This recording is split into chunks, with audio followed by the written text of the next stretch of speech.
Hello बच्चों, let's read this question. Question says according to Lee Chatelier's principle, adding heat to solid and liquid in equilibrium will cause the option A amount of solid to decrease, option B amount of liquid to decrease, option C temperature to rise, option D temperature to fall.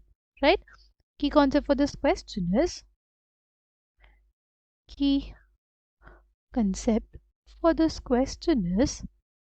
Lee Chatelier's principle. अगर बात करते हैं हम लोग ली चैटलियर्स principal की, वो क्या कहता है? इट बेसिकली स्टेट्स दैट अगर हमारे पास इक्विलिब्रियम में सब्सटेंसेस प्रेजेंट हैं, राइट, हमारे सब्सटेंसेस इक्विलिब्रियम पे प्रेजेंट हैं, तो अगर हम लोग कोई चेंज लाएंगे उनकी कंसंट्रेशन में या उनके प्रेशर में, या हमने टेम्परेचर कंडीशंस चेंज की, राइट, तो द सिस्टम होगा will try to oppose the change, right. अगर हमने किसी भी सब्सटेंस का कंसंट्रेशन सपोज बढ़ा दिया, तो सब्सटेंस का कंसंट्रेशन बढ़ाने पे the system will react in such a way that कि हमारे पास उस सब्सटेंस को हम ख़त्म करें. उस डायरेक्शन में रिएक्शन जाएगी जिस डायरेक्शन में हमारे पास वो सब्सटेंस ख़त्म हो रहा होगा. जैसे अगर हमारे पास कोई रिएक्शन है A plus B gives us C plus D, हमने क्या किया? कंसंट्रेशन ऑफ C को बढ़ा दिया, ठीक है. तो सिस्टम क्या करेगा? अब जो C है उसको कम करना चाहेगा, C की कंसंट्रेशन को कम करना चाहेगा. C को कंसंट्रेशन को वो कैसे कम करेगा? By favouring the backward reaction. Backward reaction अगर होगी हमारे पास, तो C प्लस डी मिला के क्या बना लेंगे? A प्लस बी बनाने लग जाएंगे, राइट. अगर हमने इक्विलिब्रियम को डिस्टर्ब किया, तो the system will react in such a way, system will respond in such a way that the effect of the change is neutralized. ठीक है. हमसे क्यों क्वेश्चन में क्या बोला है? सो क्वेश्चन में यहाँ पे बोला गया है कि सॉलिड लिक्विड इक्विलिब्रियम है हमारे पास, ठीक है. हमारे पास क्या है? सॉलिड लिक्विड इक्विलिब्रियम, ठीक है. सॉलिड लिक्विड इक्विलिब्रियम है ना.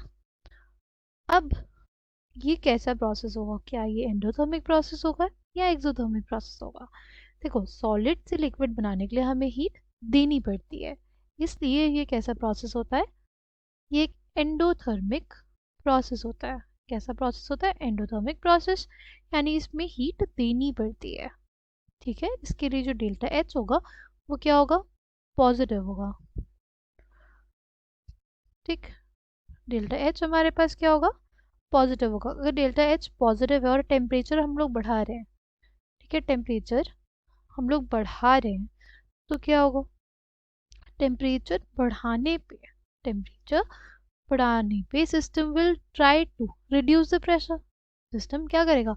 टेम्परेचर कम करने की कोशिश करेगा. कम कैसे कर पाएगा?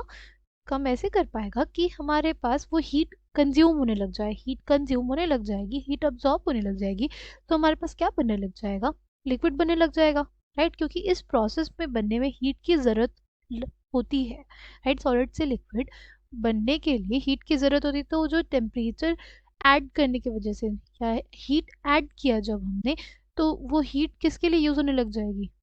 वो हीट यूज़ होने लग जाएगी सॉलिड से लिक्विड बनाने के लिए. यानी कौन सी डायरेक्शन में रिएक्शन फेवर्ड होगी? उस केस में हमारे पास फॉरवर्ड डायरेक्शन में जो रिएक्शन है वो फेवर करेगी, right. Reaction will favour the forward direction, ठीक है. फॉरवर्ड डायरेक्शन में अगर जाएंगे तो सॉलिड का अमाउंट हमारे पास कम हो रहा होगा, right. Amount of solid will decrease, ये तो है हमारे पास, ठीक. Amount of liquid will decrease, नहीं ये तो नहीं होगा. अमाउंट ऑफ लिक्विड तो फॉर्म होने लग जाएगा, तो ये स्टेटमेंट गलत हो गया. टेम्परेचर टू राइज, नहीं, टेम्परेचर राइज नहीं करेगा, क्योंकि हमारे पास क्या हो रहा है? हमारे पास सॉलिड जो है वो हीट को ले रहा है ताकि वो लिक्विड बनाए, ठीक है.